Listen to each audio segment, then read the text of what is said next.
2025 SLST 11-12 ইতিহাস final প্যানেলের cut off কত হবে?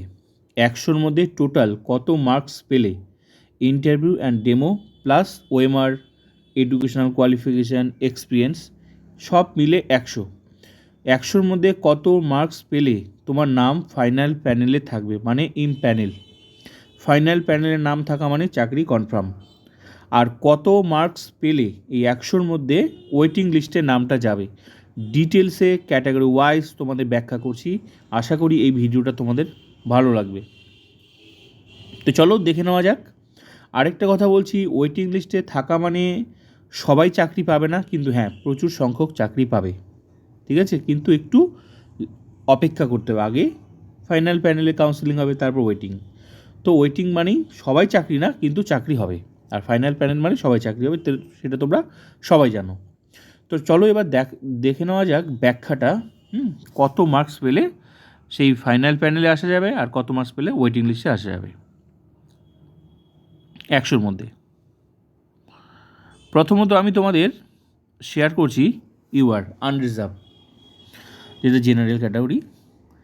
77+20, যেহেতু ইতিহাসের প্রশ্ন সোজা হয়েছিল, বেশিরভাগই মার্কস হাই আছে, তাহলে এখানে জেনারেল এই ফাইনাল প্যানেলেও আসতে গেলে টোটাল মার্কসটাও কিন্তু হাই থাকবে।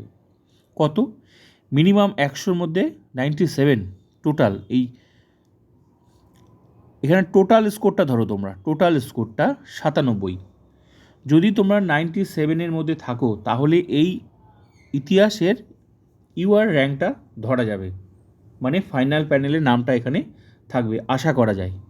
আমার মতে সম্ভাব্য কাট অফ কিন্তু এটাই 97, টোটাল 97। সেটা তুমি যেমন করে হোক যদি টোটাল 97 আনতে পারো বা আশেপাশে, আমার মনে হচ্ছে 97-এর আশেপাশেই বা 97-ই মোটামুটি এই স্থানটা দখল করা যাবে ইউআরটা ফাইনাল প্যানেলে।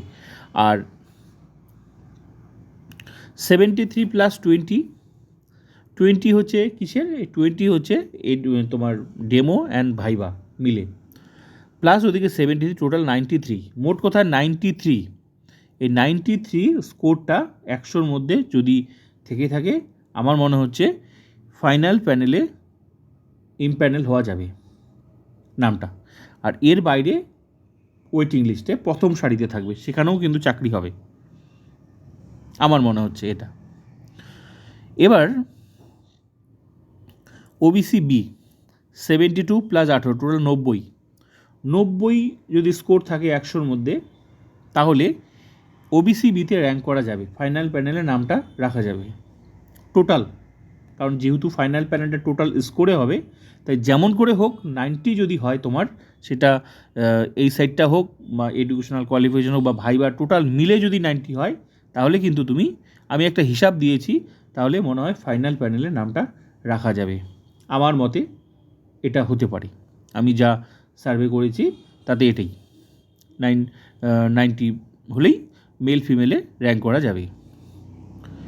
এবার 69+18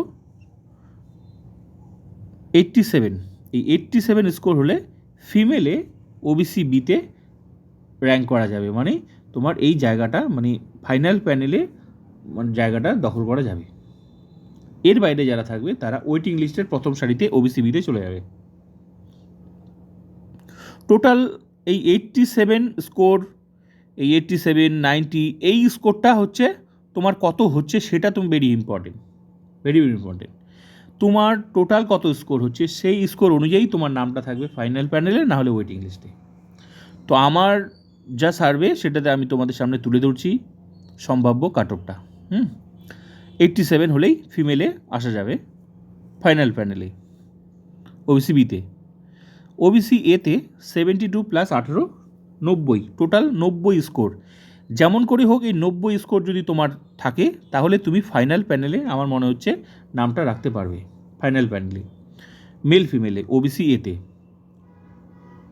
এর বাইরে যেটা থাকবে প্রথম সারিতে ওবিসি এতে ওয়েটিং লিস্টে চলে যাবে, কিন্তু সেখানেও চাকরি হবে, কিন্তু সবার হবে না, যারা ভালো ভালো মার্কস পেয়েছে মানে একদম আশেপাশে থাকবে, তারা কিন্তু ওয়েটিং লিস্টের প্রথম সারিতে থাকবে, তাদেরও চাকরি হবে, একটু অপেক্ষা করতে হবে খালি।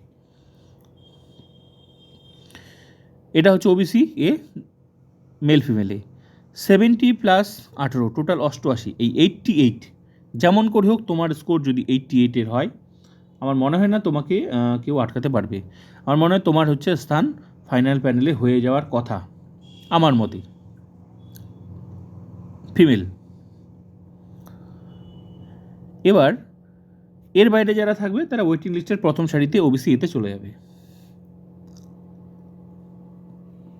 এসসি 71+15 86, এই স্কোরটা যদি কারো থাকে সে এসসিতে মেল ফিমেলে ইমপ্যানেল হতে পারবে, আনুমানিক 86 মেল ফিমেলে।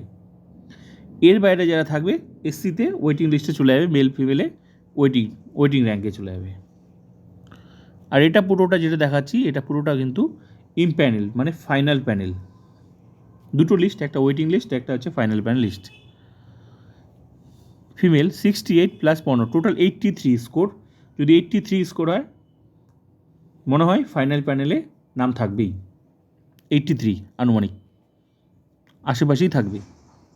আর এর বাইরে যারা থাকবে তারা হচ্ছে তোমার ওয়েটিং লিস্টে যাবে প্রথম সারিতে, সেখানেও চাকরি হবে। যারা ইন্টারভিউ অ্যান্ড ডেমো দিয়েছে তাদের নাম তো সবার থাকবেই, হয় ফাইনাল প্যানেলে থাকবে, না হলে তোমার ওয়েটিং লিস্টে থাকবে, দু জায়গার মধ্যে যে কোনো এক জায়গায় থাকবেই। যারা খুব কম পাবে তাদের পেছনের দিকে, একদম অনেক পেছনে যাবে ওয়েটিং লিস্টে। এসটি 70+16 86 টোটাল স্কোর, 86 যদি 100-র মধ্যে স্কোর হয় তাহলে আমার মনে হচ্ছে এসটি হিসাবে এই জায়গাটা দখল করা যাবে, ফাইনাল প্যানেলের জায়গাটা দখল করে র্যাঙ্ক করা যাবে এসটি হিসাবে মেল ফিমেলে। 67+16 83 ফিমেল হিসেবে এই জায়গাটা দখল করা যাবে। টোটাল যদি 83 স্কোর হয় 100-র মধ্যে, তাহলে যেন তেনার প্রকারে হোক, এই পাশ থেকেই হোক আর ওই পাশ থেকেই হোক, টোটাল মিলে যদি তোমার 83 হয় তাহলে কিন্তু তুমি সেই জায়গাটা দখল করতে পারবে ফাইনাল প্যানেলের। ইডাব্লিউএস এর বাইরে যারা থাকবে তারা ওয়েটিং লিস্টে যাবে। ইডাব্লিউএস 67+14 = 81 মেল ফিমেল, এটা স্কোরটা 81 স্কোর থাকলেই কিন্তু সে জায়গা দখল করতে পারবে ইমপ্যানেল মানে ফাইনাল প্যানেলে। আর এর বাইরে যারা থাকবে ওয়েটিং লিস্টে 63+14 তোমার =77 ফিমেল ইডাব্লিউএস হিসেবে ইমপ্যানেল। এর বাইরে যারা থাকবে তারা ওয়েটিং লিস্টের। তো আমি তোমাদের পুরোটা শেয়ার করলাম। 77 স্কোর, 100-র মধ্যে 77+81 যদি স্কোর থাকে, আমার মনে হচ্ছে এটা হচ্ছে ইমপ্যানেলে থাকবে, ফাইনাল প্যানেলে থাকবে। আর এর বাইরে যেটা থাকবে তারাও কিন্তু ইডাব্লিউএসের ওয়েটিং লিস্টের প্রথম সারিতে, সেখানেও চাকরি হবে, শুধু একটু অপেক্ষা করতে হবে, শুধু একটু অপেক্ষা করতে হবে। আর তবে আমি যে সার্ভেটা করলাম বিভিন্ন তথ্যের ভিত্তিতে করলাম, ঠিক আছে, আনুমানিক করলাম, সম্ভাব্য কাট অফ দেখা যাক, সেটা সময় বলবে। তবে আমার এই আনুমানিক কাট অফটা কতটা মিলছে সেটা কিন্তু তোমাদের ধারণার সাথে মিলছে কিনা তোমরা কমেন্ট করে জানাতে পারো।